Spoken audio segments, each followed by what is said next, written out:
Jewish people, no offense, suck at communicating to the rest of the world. And Palestinians, because of what they've learned through Arafat and the Soviet Union, are so good at communicating with the Western world. Everybody split their land. Yeah, but everybody fought over splitting their land. I agree. I understand they're not special. Yeah, everybody splits it, but everybody fights over it too. Exactly. Let me be super clear. The Arabs have always rejected, to the enjoyment of Israel, have always rejected the existence of an independent Israeli state. The full stop, period. There's a reason why Finkelstein or Mouin Rabbani wouldn't answer that question when I asked, like, oh, well, how do you in 52, I think, what kind of like deal, what kind of two-state solution do you think would look fair to the Palestinian side? So those are two different questions. To your first question. All right. So Einat Wilf and Stephen Bonnell, thank you so much for joining me today. Thanks for having us. Thank you. There's a lot going on in the Middle East, and I want to understand your perspectives on it. And is Israel doing the right thing? Are there mistakes being made? How do we move forward to get this conflict ultimately resolved? Einat, what do you think? So in terms of how the conflict gets resolved in the end, I think we need to understand that this is not going to be anything small. The conflict will have to be resolved on three elements. The first, probably the big conflict with Iran does not end until the Ayatollah regime is gone. For the simple reason that as long as the ideology of the Ayatollahs is death to Israel, it's not exactly a negotiable position with which we can live. So in terms of the conflict, it could ebb, it could flow, but ultimately it could only end if the Ayatollah regime and the ideology end. And of course, I could say a lot of Israelis are very much looking forward to being good friends with the Iranians once more. In terms of Lebanon, Israel has no territorial dispute with Lebanon. Israel would be thrilled if Lebanon acted like a sovereign country, took control of its territory. And then I believe that the way the conflict ends is with peace, actual proper peace agreement, not useless ceasefires, not worse than useless peacekeeping forces, not UN resolutions that nobody bothers to enforce until Israel actually starts to enforce it, and then everyone screeches ceasefire. This has to end with Lebanon assuming full sovereignty over its territory and making peace with Israel.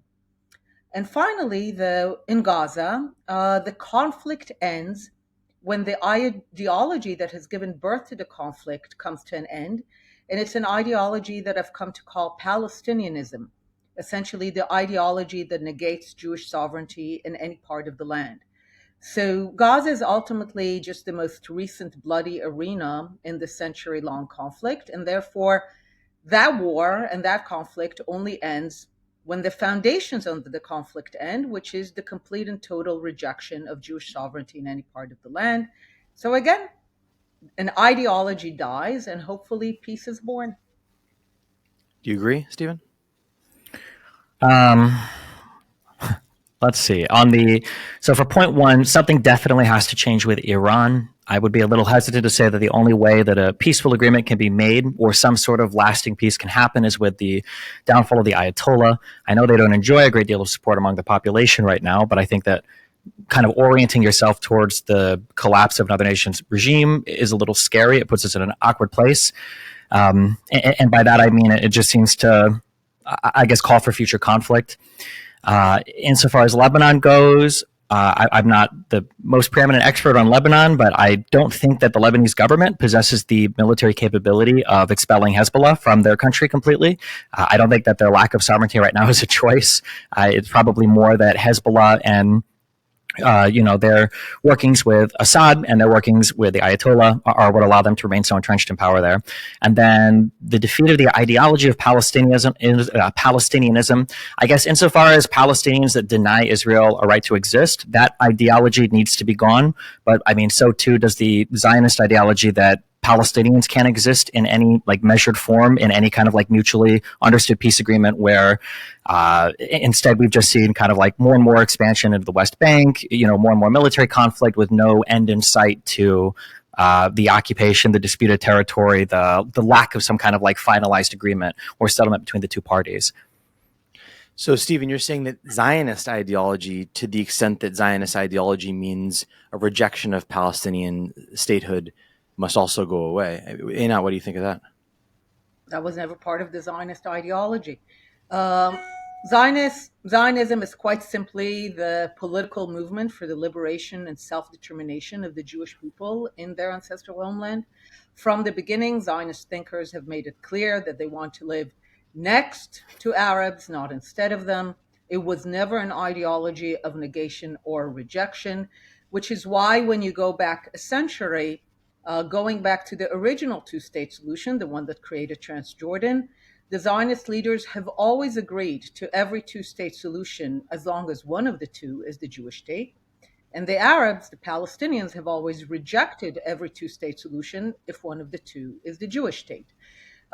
So I agree that there are Israelis that have another vision, but ultimately you judge nations like you judge people on the decisions that they make when they actually face a choice.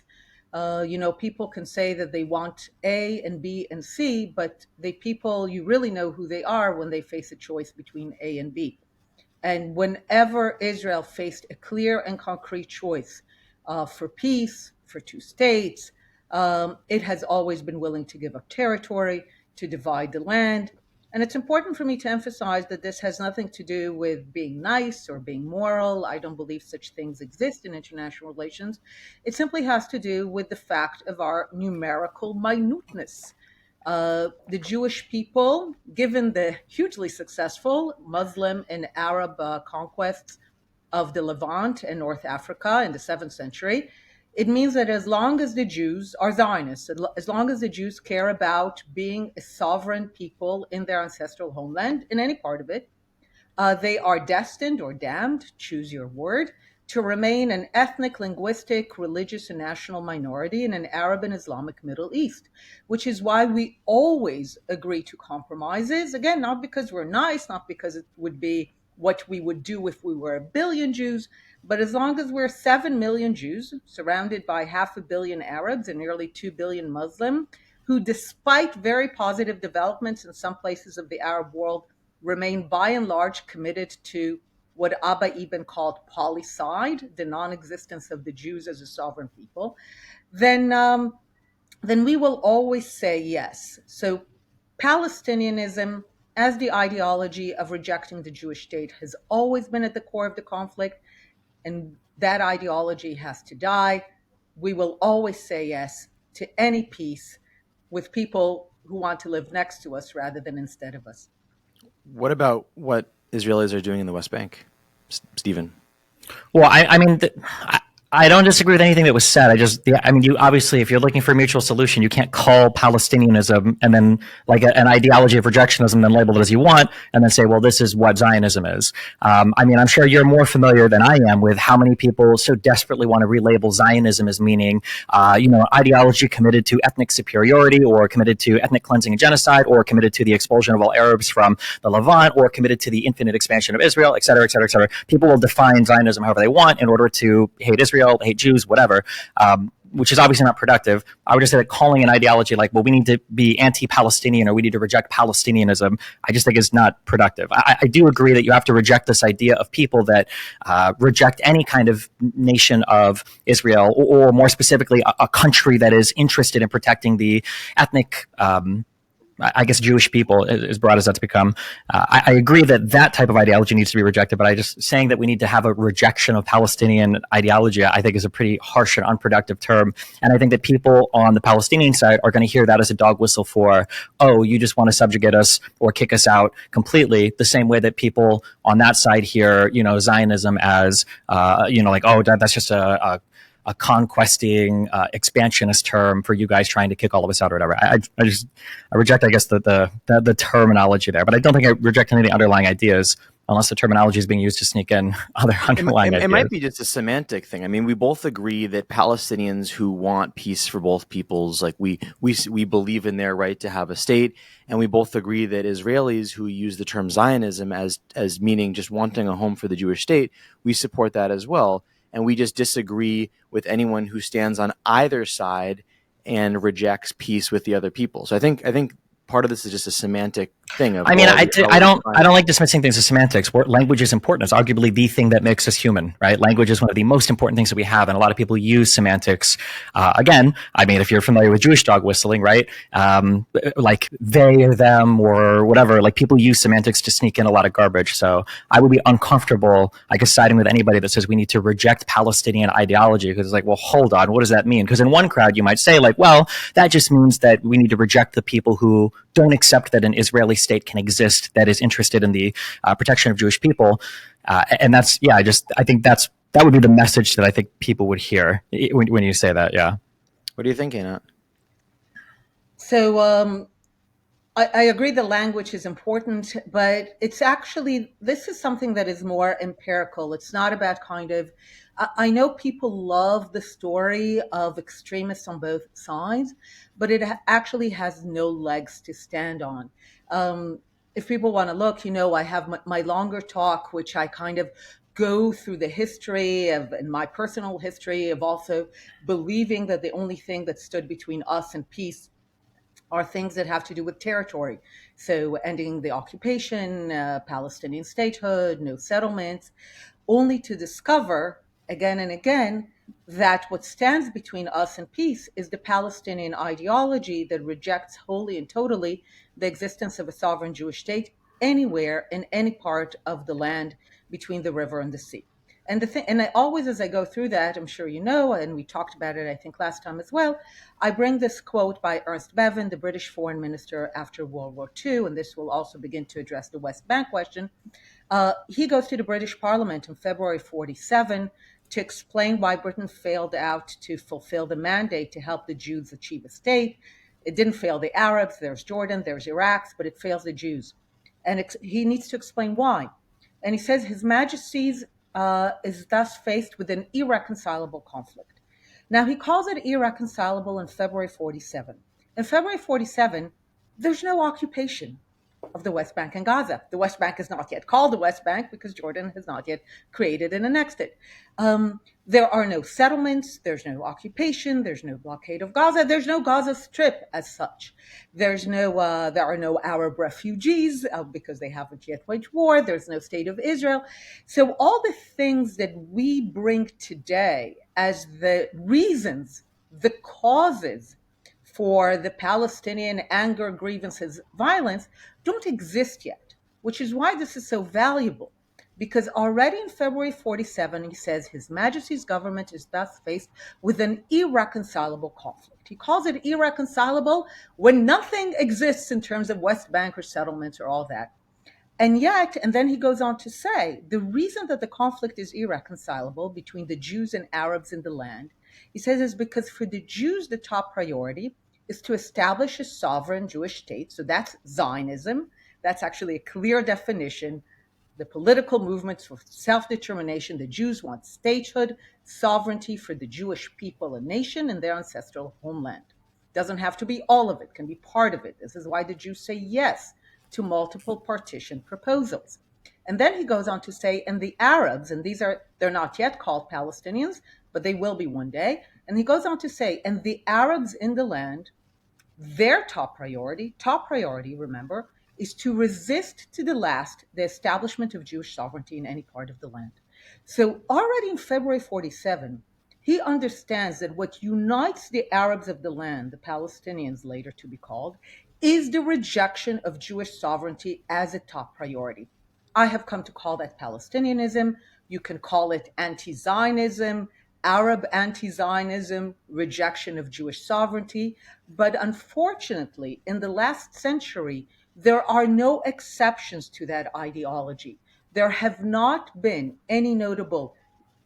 no leaders, but not even any notable voices among the Palestine Arabs who have put forth a vision of wanting to live next to a Jewish state rather than prioritizing the non-existence of a Jewish state.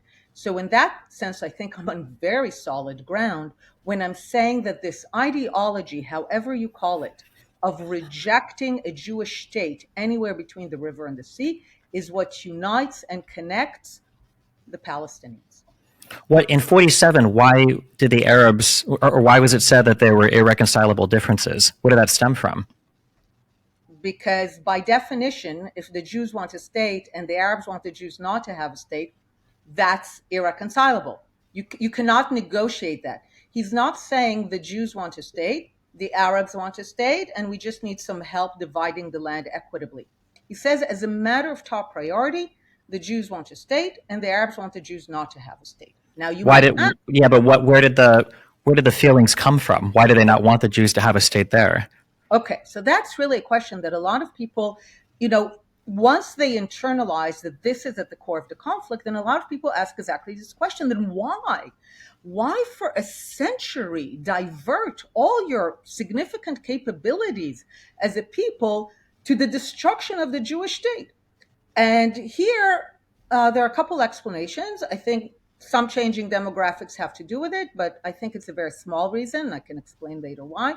I think the biggest reason has to do with the sociology and theology of the Arab world at that moment. I'm saying at that moment because I still believe in the possibility of change.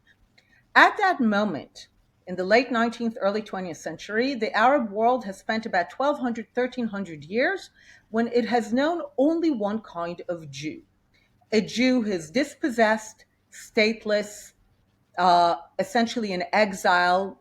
Kingdom is long lost, 6, 7 centuries earlier. Meek, weak.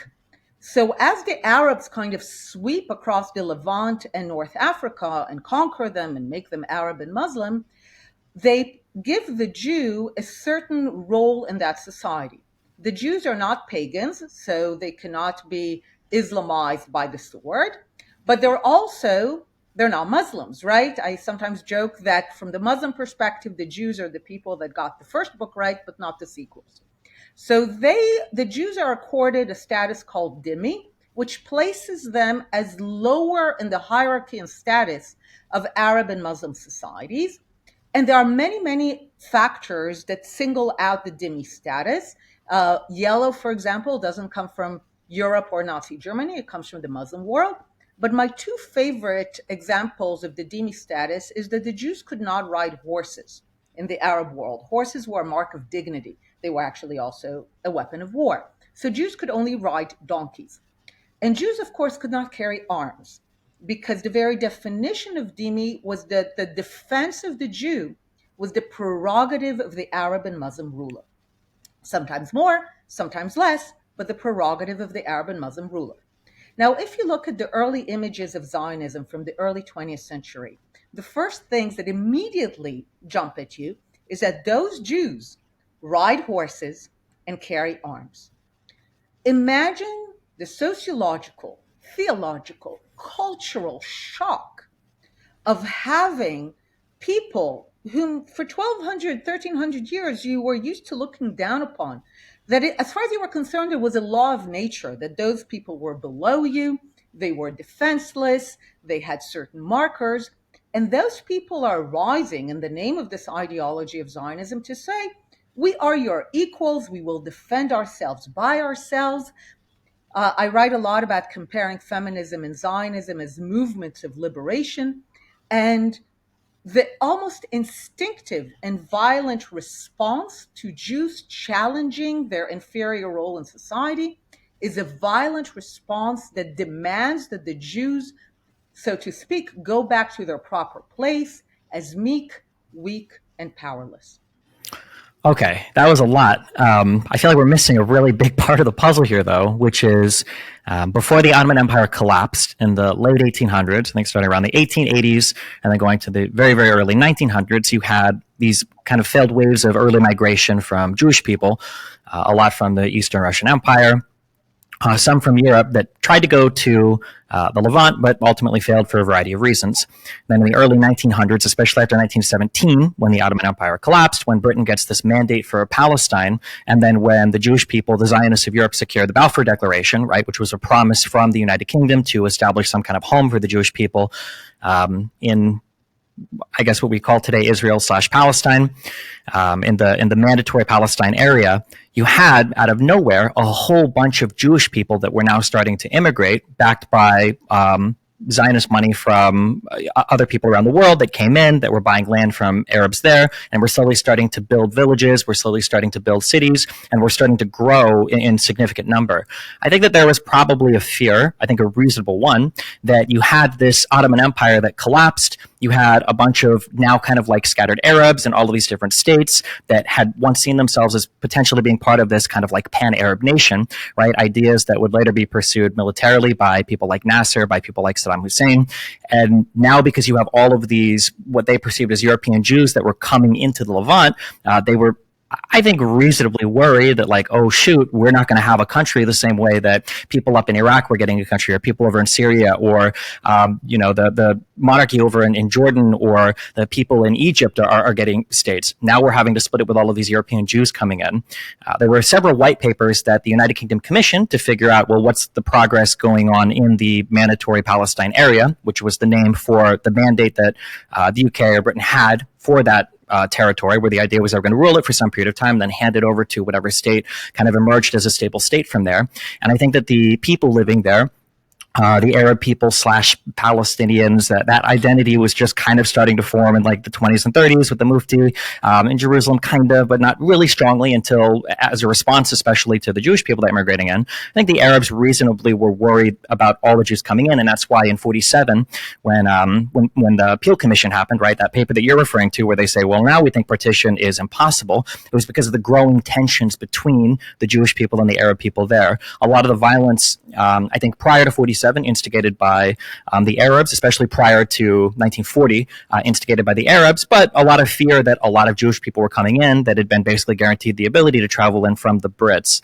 Not to say that any of this justifies violence today, or that this necessarily changes anything you said, but I think it adds a little dimension to why people were afraid. It's not that Arabs or what would become the Palestinians just started off as like, God, we hate Zionists and Jews, and although Muslims kind of did, but it didn't start off that way. It started off, I think, more with kind of like, well, here's all of these people that are coming into this territory, and now we feel like we're going to lose what could be our potential state in the way that the other Arab forming states around us are getting one. Okay, so I'll address it in a few ways. If that were the case, then that would have been the case for everybody, because every single Arab state was not happy with what they got. I once saw this little cute app or video that showed every country in the world, and especially in Europe, but every country in the world at its zenith. So every country, how much territory it had in its kind of the historical height. And the amazing thing is that every country in the world today has a history where it views itself, or was it, as much, much larger. Even little Luxembourg was once, I don't know, about a third of Europe. So if the claim is that the Arab total rejection of a Jewish state in any borders, right? It's not a fight over the size of the Jewish state. It's about no Jewish sovereignty. And the phrasing is Jewish sovereignty. So it's about the Jews being sovereign. This is why I think it's more about the status of the Jews rather than, more specific things. Then every country in the world would be in eternal war because it believes it should have gotten more. The Iraqis thought they should have gotten more, the Jordanians, the Syrians, the Lebanese, it doesn't matter. So this in itself does not make sense, because that cannot be the reason. The other thing about the changing demographics, one of my favorite things, first of all, there was Jewish immigration before. As people know, in the 19th century, Jerusalem is a Jewish majority state, but really the rise in the Arab population of the Mandate area, amazingly, in the years 1930, 31, 32, the rise in the Arab population of the Mandate is the highest rise of a population anywhere in the world. And a lot of people for many years thought that this had to do with immigration, with Arab immigration into the Mandate area, spurred on by what you described, the fact, the prosperity, the investment that came with Zionism and the ideology of creating a Jewish state. But what's amazing, and hopefully this can be shown, or maybe you can then put a link, but if you can see a bit, you can see two maps here. The two-toned map is the partition map, And the blue and light blue is the incidence of malaria in the early 20th century. So what you see, it's almost one-to-one. I have also another map that shows that this is also the map of land ownership. So basically, the Jews purchase malaria-infested land, mostly from absentee landlords, and they eradicate malaria, bringing science. They're one figure in particular, an ardent Zionist who brought about the eradication of malaria. And actually, the rise in the Arab population in the 30s is in large part due to the eradication of malaria. So the demographic changes actually are as much a part of Zionism actually leading to the rise in Arab demography. There are more Arabs. So again, to claim that there was a fear, that makes no sense. And ultimately, even if there was a fear that they will not get a state, then you can't explain why, once they are given two opportunities in 1937 with the Peel Commission to have an Arab state on 70% of the land, and the Jews were only given 17%, the rest was going to be international. And in 1947, when they are offered this map where the Jews are essentially going to be given the lands in which they eradicated malaria plus desert, and on both occasions, the Arabs, in their words, just in their words, we don't have to put ideas into them, say very clearly that it's more important for them that the Jews not have a state. And by the way, they say that. They say that the Jews are not a people worthy of a state. They say that the Jews, this is not their appropriate status. They talk about the existence of Jewish sovereignty as a source of shame.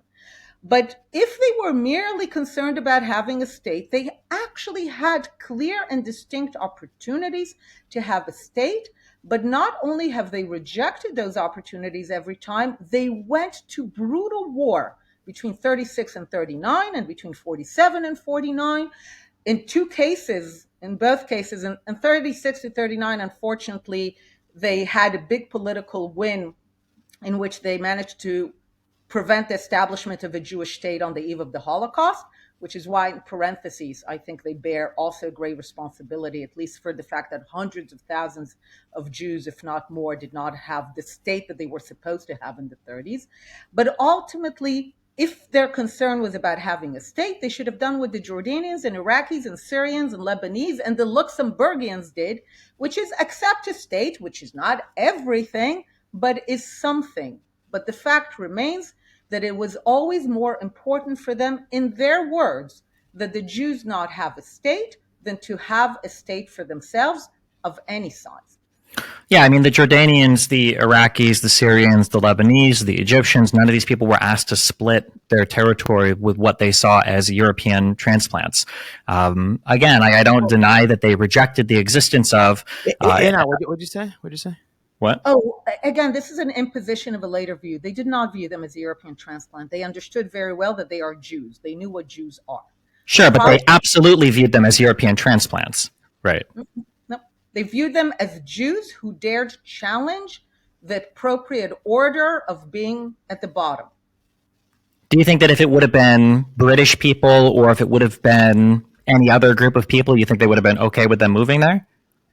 I think it would have been a much less emotional and a much shorter conflict, yes. But Stephen, I don't want to get away from your first point. Your first point was that these other countries didn't have to split their territory with another people. So they were viewed as like Europeans. This idea that it was just because they were Jews is nonsense. There were a whole bunch of people that were being moved into their region of the world after they had lost to Britain, and they viewed it as basically, oh, you're bringing in a whole bunch of Europeans now. They were Jews, and Arabs and Jews do have a special relationship, of course, but I don't think that made it significantly worse. I think it could have been Christians. It could have been other types of people. It could have been Russians. It could have been Brits. It could have been Americans. It could have been anybody. They would have viewed it as an imposition on their land, that everybody around them, all those other countries you mentioned, all had their own territory. And as much as you might say, nobody was happy with what they were given, I don't believe there's been any border changes or territorial changes whatsoever since the collapse of the Ottoman Empire. Einat, you're trying to create an analogy to say the other countries didn't have the same reaction as the Palestinians, but I think what Stephen's saying is the other countries didn't have to split their territory. How do you think of that? Of course, everyone had to split their territory. That is the very essence of the breakdown of empires. Singling out the Palestine Arabs as somehow uniquely wronged is part of the revision of history. Wait, who else had other people that came in en masse after 1917? Who else had a whole bunch of foreign people coming into their territory to live there? That's not a whole bunch. A lot of the Arabs moved in as well. Throughout the 19th and the 20th century, there are population movements all around. But nothing. Within the Ottoman Empire, but not from Europe. But again, this is, I believe, your imposition. The view is not that this is some kind of from Europe. The problem is that they are Jews. The problem is that in the Arab and Islamic understanding of what the Jews are supposed to be, the Jews of early Zionism are challenging the role of the Jews. If it had been any other people, I agree, you might have had conflict, as you had in many places, but it wouldn't have been so emotional, so total, so completely rejectionist, and ultimately people would have achieved some kind of resolution. But here, the desire for policide, the desire to erase Jewish sovereignty in any part of the land, the view that Jewish sovereignty is shameful, that's the language they use, shameful to the Arab sense of who they are. If you ignore the fact that they are Jews, you really, I think, don't go to the core of what drives this conflict. Okay. I mean, this is, I've talked about this in the past with Jake and maybe even with you, but I think that the revisionist history on both sides is part of the centerpiece of like the intractability of this conflict, that both sides are so invested in making the other side just seem purely evil or either anti-Arab or anti-Semitic to the core, when I think that a fair reading of history gives you a much more clear picture of what's happening, that you have a defeated people, the Arabs, the Turks, right? You've got the collapse of the Ottoman Empire, then you have mandates given to Britain, France to run territories, and then in one area you have tens of thousands and then hundreds of thousands of Europeans that come in, and you feel like, oh, wow, we are getting completely and totally shafted.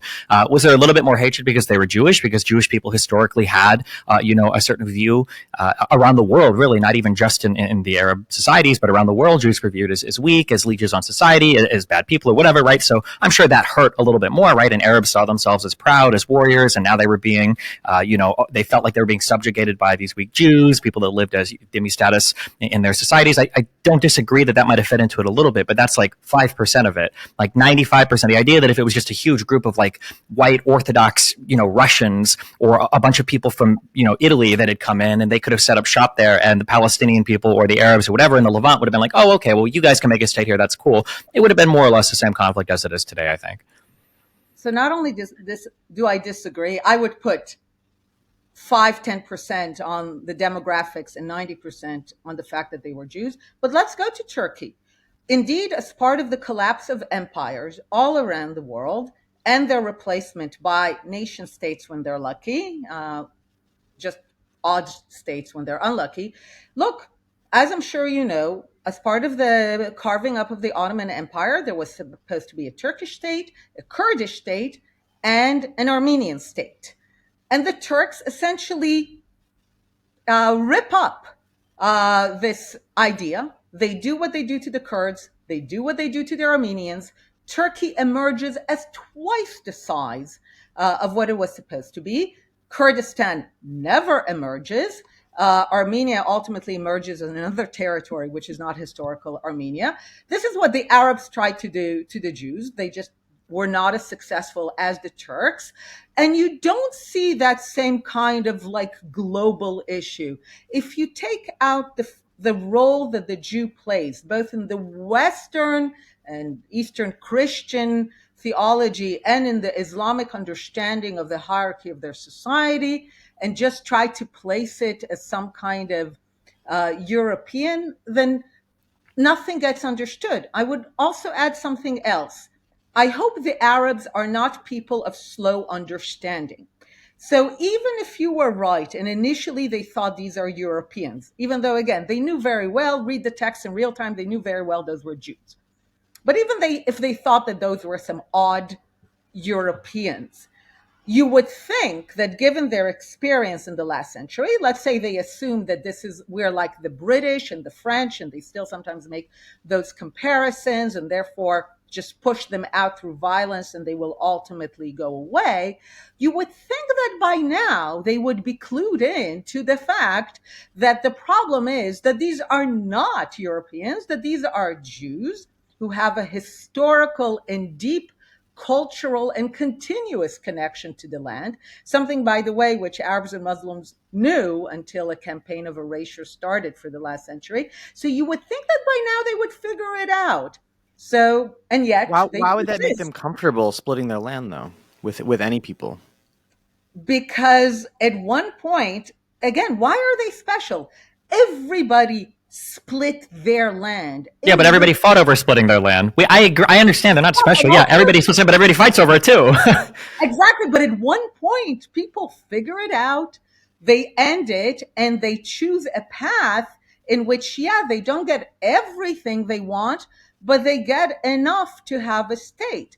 But we, for some reason, still are stuck at a point where the vision is from the river to the sea. And I am arguing that if you take from the equation the fact that this is about Jews, you cannot account for why it continues so long with such ferocity and with no alternative voices, with complete dedication. Steven? I mean, I've stated my point. She stated hers. I mean, we can go back and forth on this forever, but I also don't think that I would say, sometimes I wish, I say this sometimes. I wish that people would just basically completely neglect the history, because I feel like the history is just weaponized on both sides to give both sides claims to never have to settle for peace for the other side. The idea basically that, well, the other side, the Israelis are foreign invaders that have just taken over this land, and they're genociders and apartheiders, so why should we ever make deals with them? And then on the Jewish side, it's like, well, you guys were conquestors who always rejected us being here. Oh, you're powered only by anti-Semitism. You just hate us because we're Jews, so why should we negotiate with you? I don't think that either side gets any closer to an answer today in terms of how you solve the problem. But then when I hear people bring out these historical arguments, I'm not even sure if they would accept the solution to the problem. Would you accept, for instance, a two-state solution that involves land swaps so that the West Bank is, I guess, up to 95 to 100% of the prior territory that would have been given to the Palestinians in 67? Or what kind of deal, what kind of two-state solution do you think would look fair to the Palestinian side?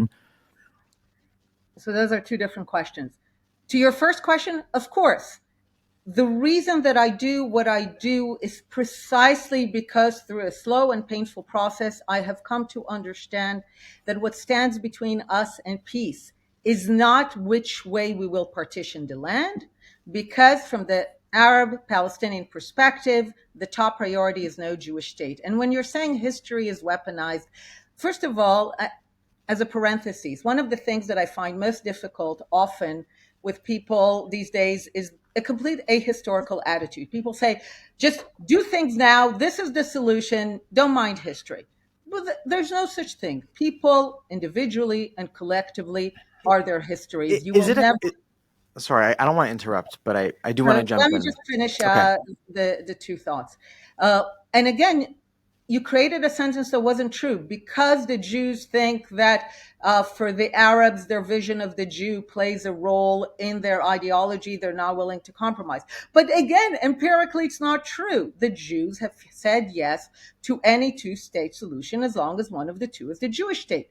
And the Arabs have always said no to any two-state solution as long as one of the two is the Jewish state. Now, I'm not making a judgment in this call. You seem to think that I am, but I'm not. This is a description, and this is a description that I have yet to see any Arab person, as opposed to any Westerner, contradict. They will say apartheid, but they will actually confirm that their opposition is to a Jewish state in any borders. Whereas here I am online, listen to me, I am confirming yet again that I am always happy to divide the land with the Arabs living in the land, to live in two states. But for that to happen, they need to actually want a state. The problem is that they've never wanted a state, not if the Jews also have a state. And the problem is that we often focus on the borders and settlement and all that.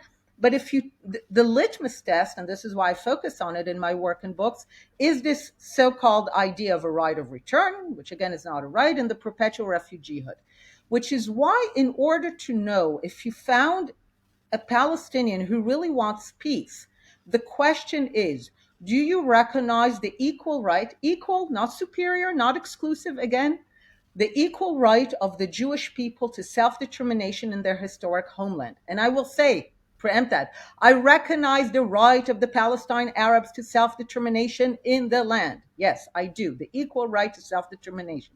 I recognize their right to self-determination.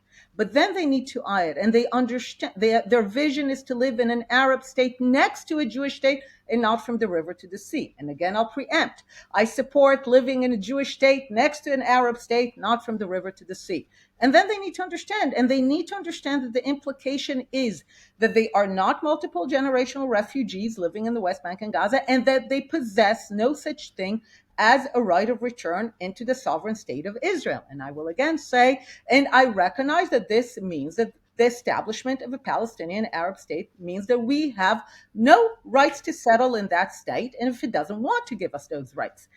That's a truly mutual recognition of peace, and I can assure you that in 20 years of actively searching for Palestine Arabs who will publicly and in their own voice sign on to that declaration, I have found 3 courageous individuals.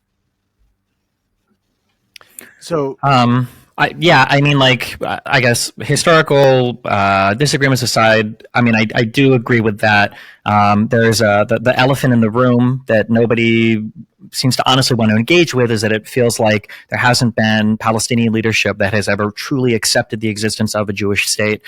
There's kind of like lip service paid to it, but hanging in the back of all these negotiations is always this idea of this kind of unlimited Palestinian right of return, where the number of refugees has been driven up so high. I don't know if it's 6-7 million now, that there's always like an agreement for, okay, well, we'll accept this, that's fine. But also 7 million Palestinians need to have a right of return.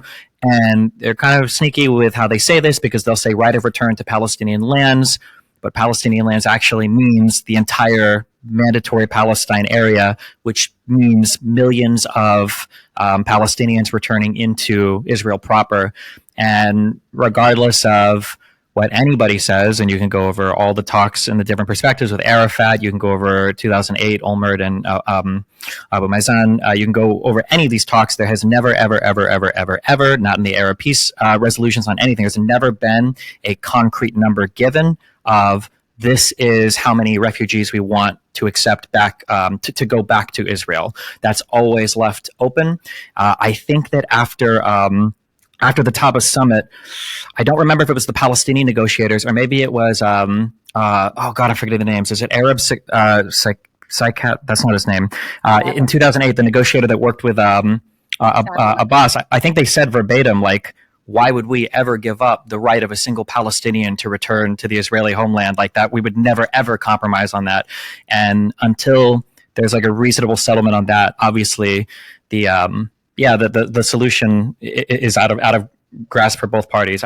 My issue is just that I feel like both parties are fully incentivized to continue the conflict. Israel can always continue to expand into the West Bank and shore up their territorial, I'll say conquest, even though that's a trigger word. It's just kind of, solidifying their control over Area C. And for the Palestinians, they've never had to suffer a real political defeat since 47, 67 maybe, because they always have in their mind, well, no matter what we do, no matter what happens, we can always go back to the pre-67 borders, no matter what. And as long as both sides feel like they don't really have anything to lose by continue to fight, it would be irrational for either side to pursue a peace agreement. Like if you were a Palestinian and you said yes to a two-state solution, you would be an idiot, because the ICC and the ICJ and the rest of the international community is eventually coming to save you, so why agree for anything now?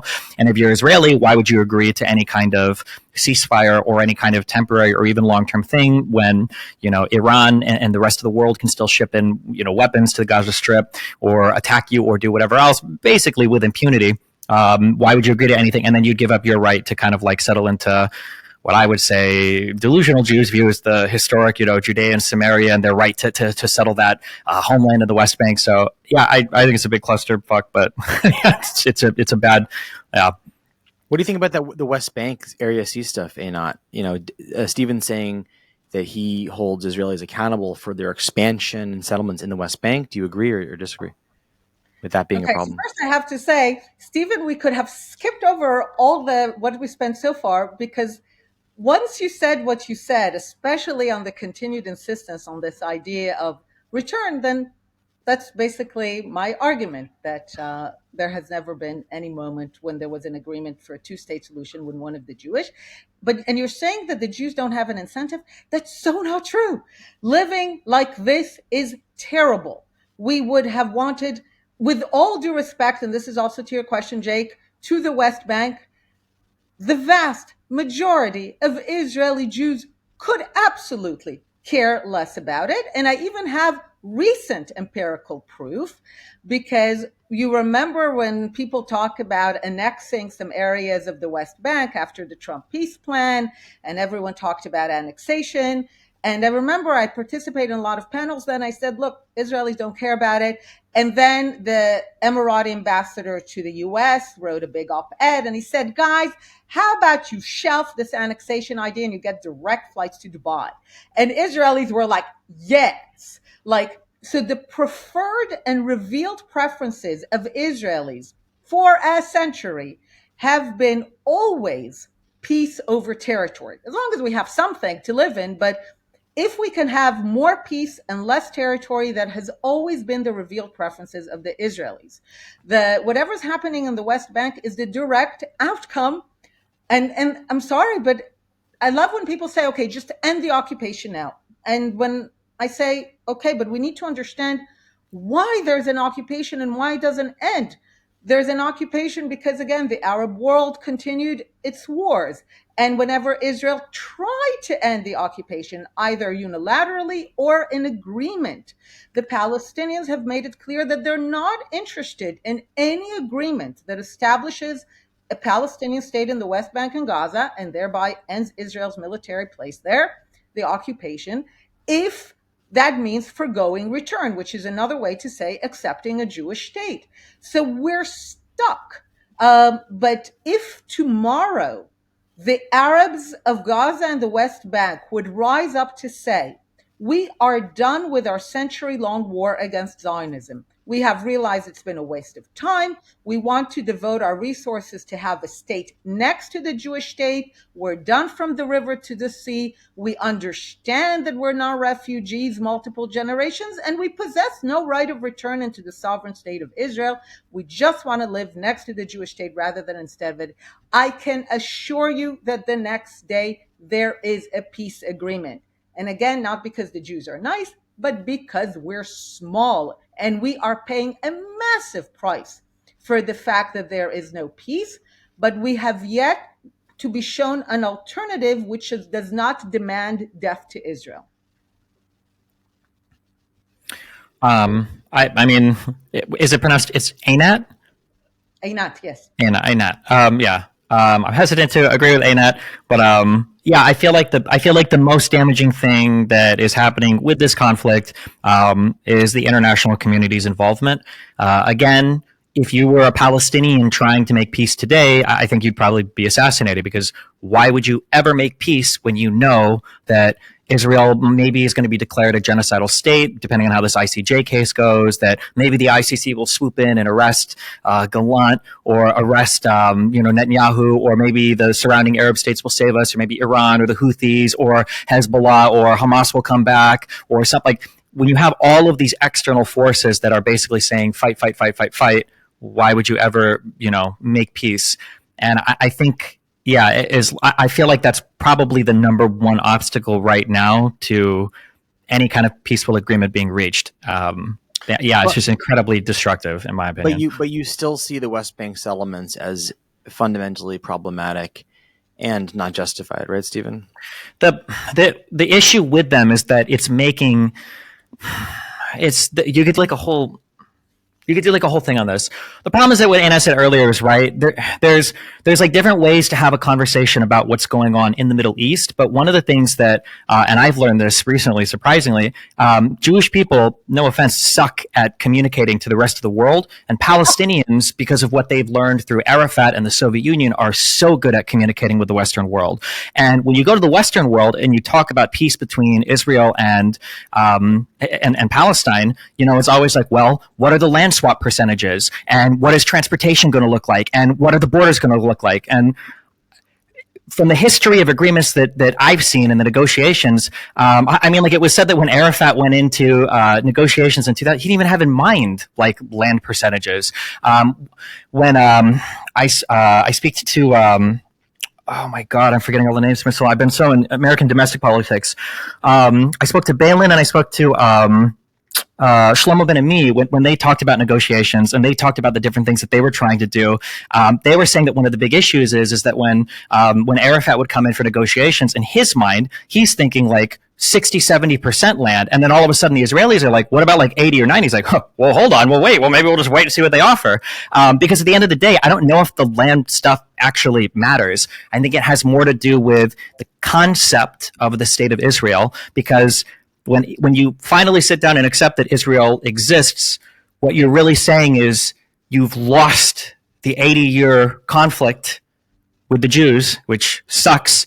And you're also saying we have foregone now all of our refugee right to return, which is a whole other conversation, but that's an issue that, regardless of your side, has been, through policy, dramatically inflated. I think it's Arab Resolution 1537, where they said that there's a reason why you have all of these Palestinian refugees that are living in places like Syria and Lebanon. It's because, and even in Jordan, right, people who were made citizens are still considered refugees. And it's because they're not, a lot of these countries aren't even allowed to give citizenship to Palestinians. They're forbade expressly for doing it so that the number can continue to grow, so that it can always kind of be a thorn in the Israeli side when it comes to negotiations. So until there's like some kind of pressure on Arab leadership. And I mean, the Israeli leadership can be involved in this too, whether it's, as much as both sides seem to hate it, whether it's strengthening the Palestinian Authority, strengthening Mahmoud Abbas and his ability to be a leader or whatever. And I know that people don't like him for a variety of reasons, but there needs to be international pressure and there needs to be internal pressure on the Palestinians. Yeah.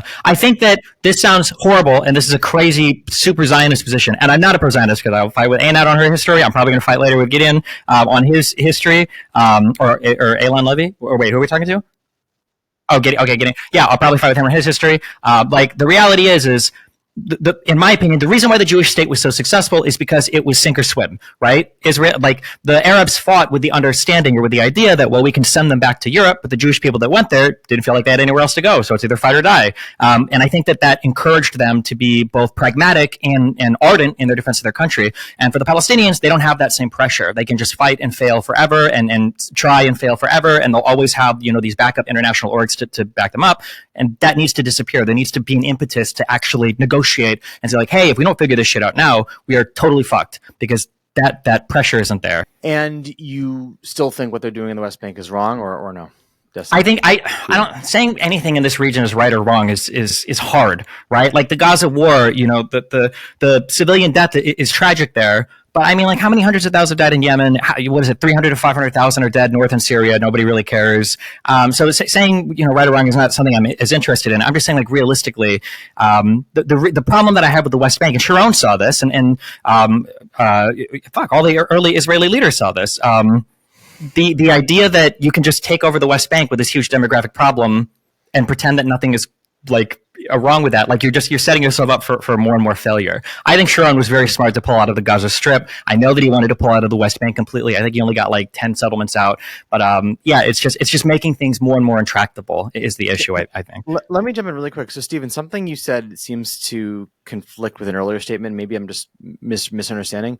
Earlier, the first part of this call, you're disagreeing with Einat about why Arabs rejected Jewish settlement in Israel. Einat was saying it's because they're Jewish, and you were saying no, it's because they're people. They're just coming in. Why would you accept your land? And then you said something more broad, which was that you stand against this categorization of Arabs as always rejecting Jews, and that's not a mindset to get to peace.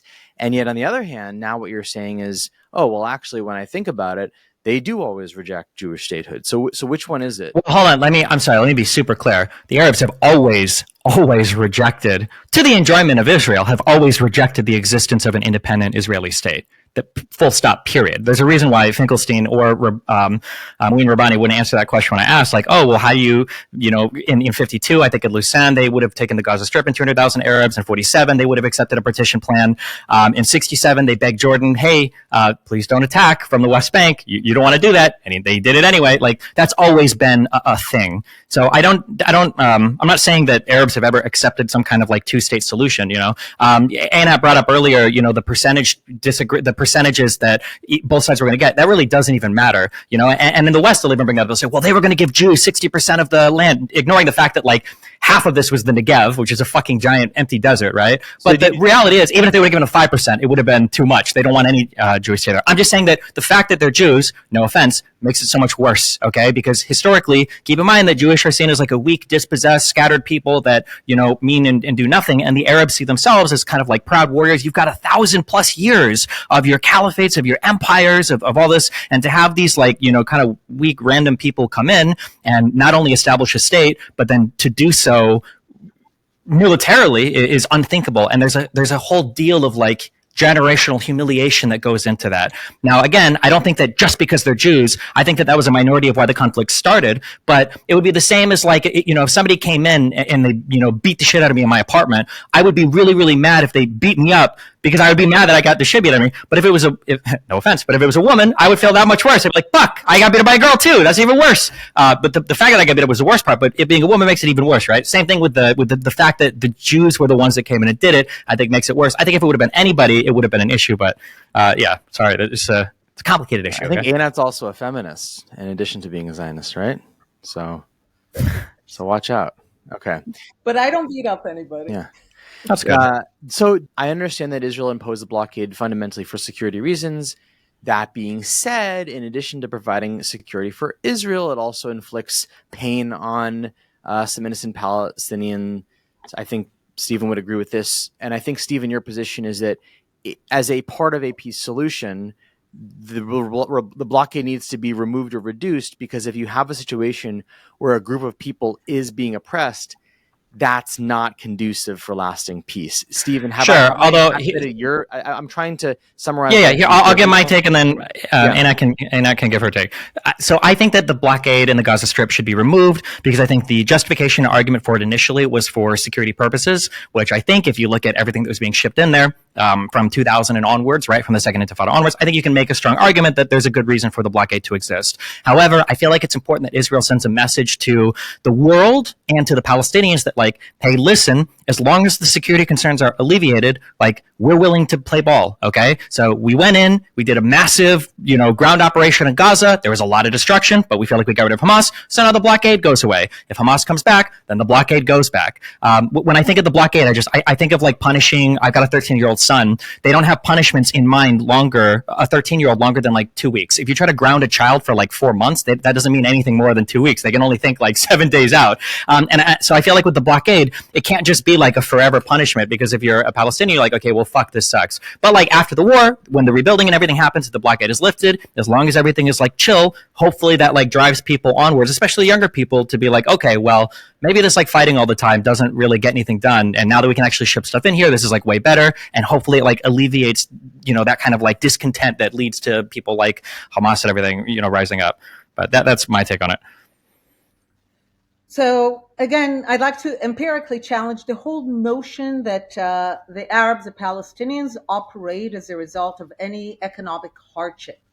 You all know, of course, that just the massive massacres that were misnamed the Second Intifada happened after a period of growing autonomy, independence, like the notion that the Palestinians will not engage in suicidal actions because they will have something to lose was literally disproved. But I want to read something to you from today. There aren't a lot of critical Palestinian voices from within Gaza, but this is one of them. His name is Ibrahim Ibrash, and he basically says If we tell the truth, on the eve of October 7th, there was extensive economic activity in Gaza. People who were visited saw that every day there was a new mall, a car exhibition, new towers, new places, new restaurants being opened.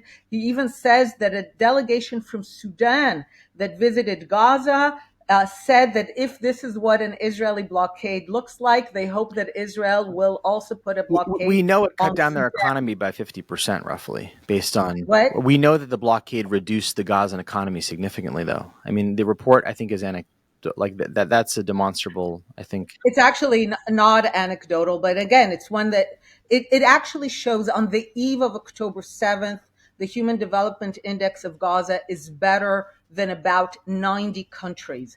The notion, and this again goes to the beginning of our conversation, the fact that there is economic success or more money or less money, more settlements, less settlements, all of these things have exactly zero impact on the Palestinian ideology of no Jewish state. The Palestinians could have made a choice. The blockade begins 2 years after Israel fully withdraws from Gaza.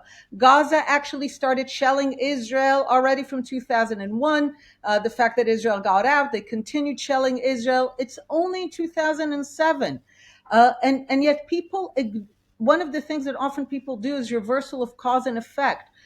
The people of Gaza had a choice. They could have taken, finally, the first time that they control territory, that the Arabs of the Levant finally control territory, and to say, we're going to turn Gaza into the pearl of the Mediterranean. I was working with Shimon Peres at the time. He did everything to make that possible. He raised his money, individual people, to give all the agricultural places so that the Palestinians can continue to export agriculture from the Gaza Strip. And the first thing they did is to destroy all of that. So there is actually, at one point, you need to respect them and take them at their word. But I will add to that I completely agree with Stephen. There is a wonderful piece recently written by my colleague, Dr. Shani Moore, on the 4 failed concepts that led to October 7th. And the fourth one, the third and the fourth, talk about the completely destructive role of the international community that has basically constantly, like Stephen said, allow the Palestinians to continue to believe that they can imagine a Palestine from the river to the sea. I was recently in a terrible conference that was under the message of to heal. And it was all this like blah, blah healing stuff with Israelis and Palestinians. And at one point I said, look, in order to heal, the part of the wound has to be over, right? You do not begin the healing when people are still shooting. You need to know that the shooting is over, and then you begin to take care of the wound. The biggest tragedy in this conflict is that again and again, I think this has to do with the role of the Jews in the Western imagination, again and again, the Palestinians have been saved, but not really saved, indulged in not embracing defeat. I'm using the title of a book about Japan post-World War II. People sometimes cringe from hearing it, but actually, if you want to move forward every time in history, you often have to accept that you were defeated.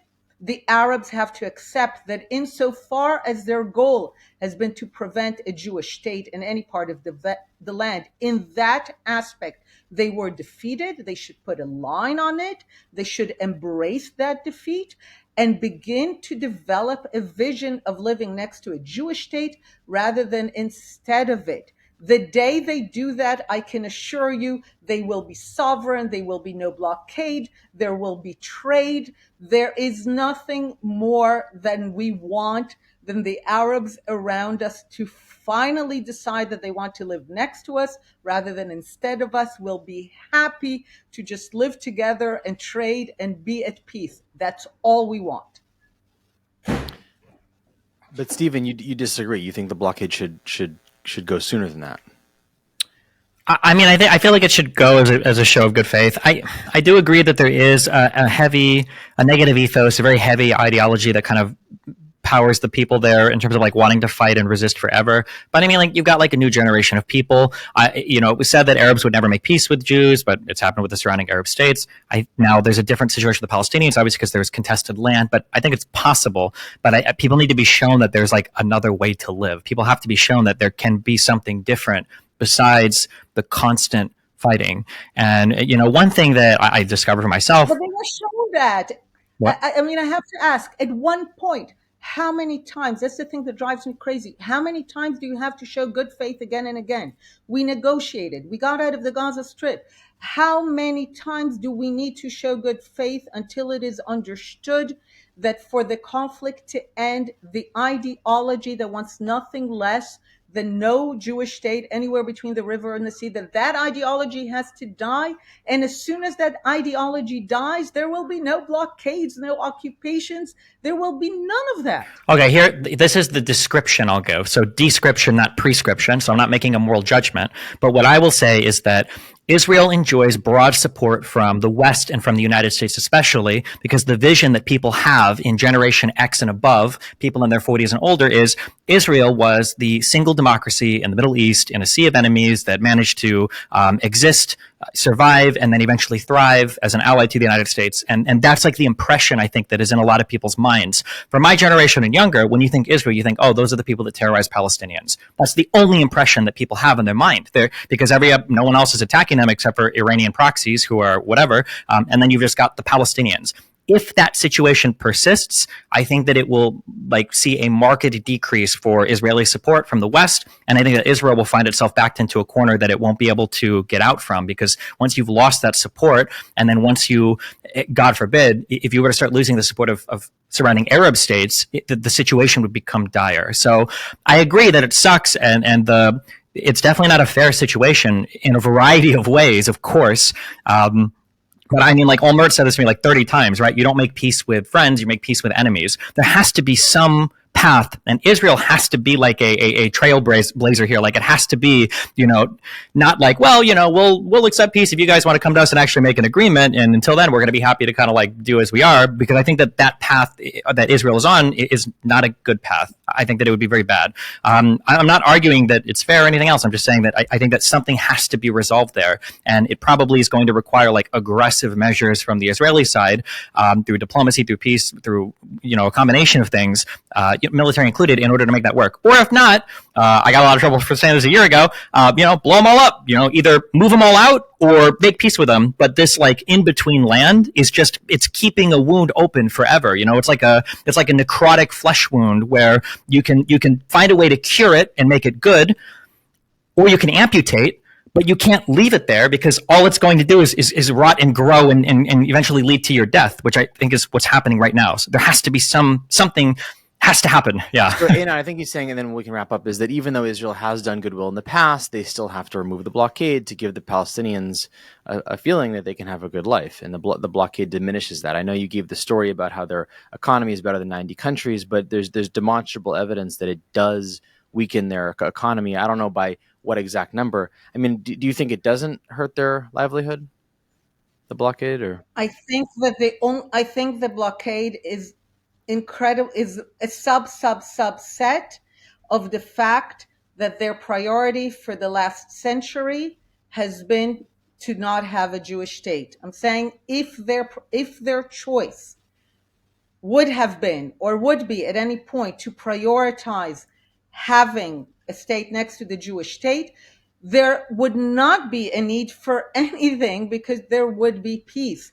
So the quite inefficient blockade was merely the result of the fact that despite Israel showing goodwill, trying, by the way, to cut the flesh wound, to completely get out of Gaza, to show goodwill, to allow them to control territory without agreement and just have them run with it, what have they done? They have turned it into a weaponized, integrated area for the purpose of liberating Palestine from the river to the sea and their wording of no Jewish state. So every time you focus on blockade, settlements, all of these, I always go back to the foundational issue. It's the ideology. and the ideology has to die.